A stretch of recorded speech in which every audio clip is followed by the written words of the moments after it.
देश की प्रभुत्ता और एकता को बनाए रखूंगा तथा पद को मैं ग्रहण करने वाला हूँ उसके कर्तव्य का श्रद्धापूर्वक निर्वाह करूंगा।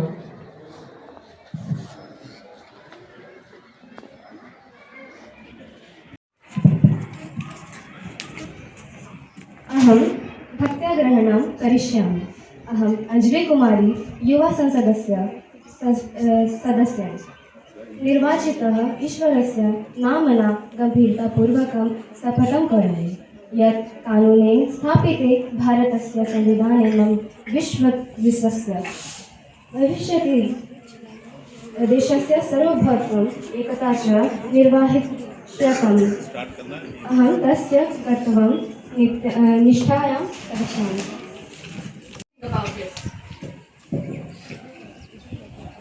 माननीय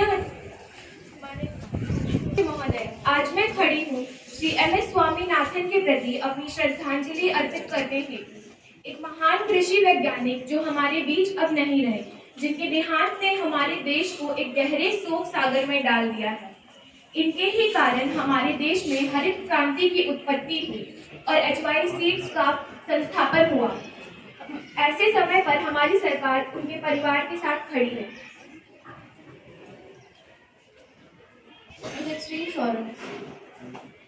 With extreme sorrowness, I have to say that Dr. MS Swaminathan is no more with us.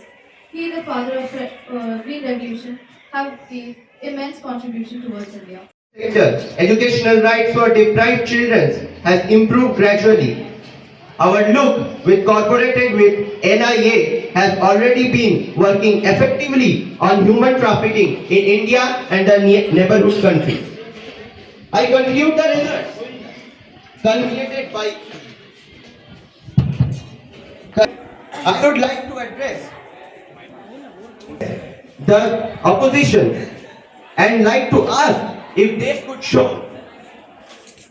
our current ministry have to deal with all the leftover crippled conditions they caused under their rule.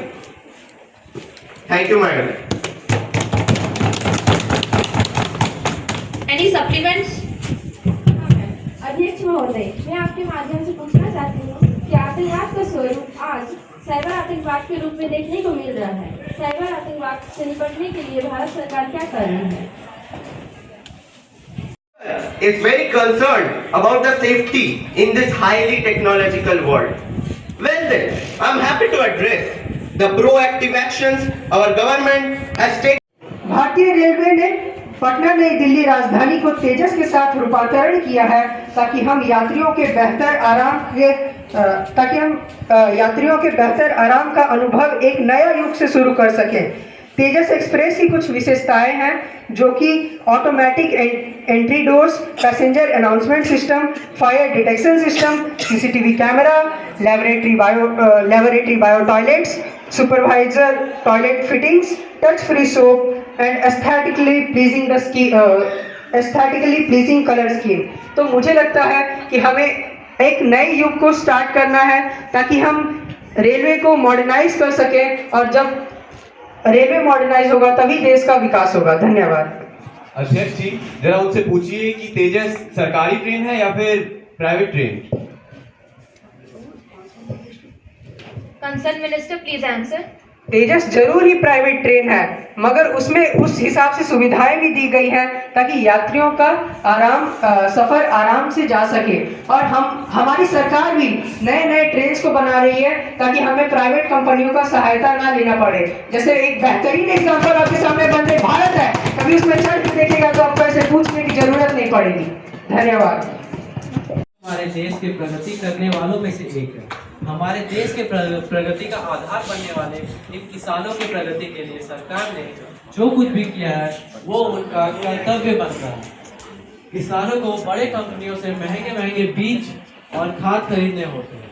उन्हें अनाज की व्यापारिक कीमत भी नहीं मिलती, जिस कारण वो कर्ज के मकर जाल में फंसते जा रहे हैं और उन्हें मृत्यु के अलावा दूसरा रास्ता नजर नहीं आता। मेरा सरकार से ये प्रश्न है कि किसानों की बढ़ती मृत्यु को रोकने के लिए सरकार ने क्या कदम उठाए। और मैं अंत में जोड़ना चाहता हूँ कि लोगों ने सरकार को गरीबी हटाने के लिए चुना है, ना कि गरीबों को। मैं विपक्ष की जानकारी के लिए यह बता दूं कि नम्र ब्याज दरों पर कृषि ऋण उपलब्ध कराने का वादा किया गया है। ऋण सूली प्रक्रियाओं में मानव अधिकारों का सम्मान किया जा रहा है। साथ ही साथ कृषि उत्पादनों के लिए उचित मूल्य सुनिश्चित किया जा रहा है और किसानों को HYBC की बीज बिचौली जैसी झंझटों से बचाया जा रहा है। इन सारी नीतियों का सरकार पालन कर रही है ताकि आत्महत्या दर हमारे भारतीय किसानों का कम हो सके। धन्यवाद। वाटर रिसोर्स पॉल्यूट होते जा रहे हैं। इसके कुछ प्रमुख कारण हैं agriculture waste, industrial waste, mining और ऑयल पोल्यूशन, जिसके कारण जनताओं को वाटर स्कैर्सिटी का सामना करना पड़ रहा है। So I want to ask the question from the minister that what are the major steps has been taken to address water scarcity and pollution, and what are the major steps have been taken by the minister to ensure sustainable water management and practices? Concerned Minister, please answer. Honorable Speaker Madam, through you want to inform all the honorable oppositions that in India we have started many nationwide campaigns for water conservation and rainwater harvesting in our country. One of them is the Jal Shakti Abhiyan, in which we had constructed 1.43 crore rainwater harvester and artificial groundwater restoration system. Another scheme launched by us is the Amrut scheme, which is also known as Har Ghar Ko Pani, in which we had given 134 lakh tap water connections and 103 sewage connections in cities. I repeat that we had given 134 lakhs tap water connections and 103 sewage connections in cities. No government before ours had given a single, including the oppositions, when they used to rule the country, they had not given a single water connections to any households in country. Another,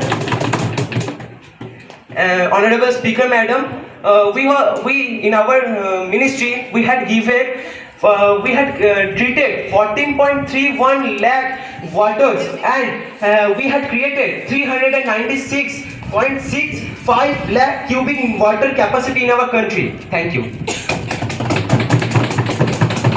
Any supplement? बताना चाहती हूँ कि जब वे प्रश्न पूछे तो तैयारी के साथ आया करे, वरना जवाब उन्हें कड़वा ही मिलेगा। जैसा कि उन्होंने अभी खुद बताया कि CBI या ED एक स्वतंत्र विभाग है, उनके काम में किसी का भी हस्तक्षेप नहीं होता, ना ही हमारी सरकार का, ना ही उनकी सरकार का। 10 साल के कार्यकाल में हमारी सरकार के सारी केसें निष्पक्षता से चलाई गई हैं और जनता के हित में ही फैसला सुनाया गया है। और उनकी सरकार के समय क्या किया जाता था? केस के ओपनिंग के पहले ही सिर्फ क्लोजर डेट बता दिया जाता था। सुर्खियां सिर्फ घोटाले के केसों से पकी रहती थी। कभी कोलगेट स्कैम, कभी लैंड फॉर जॉब स्कैम, कभी कॉमनवेल्थ स्कैम। यह प्रश्न आखिर आज उठ क्यों रहा है? क्योंकि इनके मन में डर है। इन्हें डर है कि इनकी गैर कानूनी तरीके से चलने वाली एजेंसियां कब बंद हो जाएंगी और कब CBI या ED के हाथ इनके गर्दन पर होंगे। मैं ये बताना चाहती हूँ कि CBI या ED के काम में किसी का भी हस्तक्षेप नहीं होता। वे एक स्वतंत्र विभाग है और अपने तरीके से ही कार्य करती है और निष्पक्ष रहती है और जनता के हित में फैसला सुनाती है।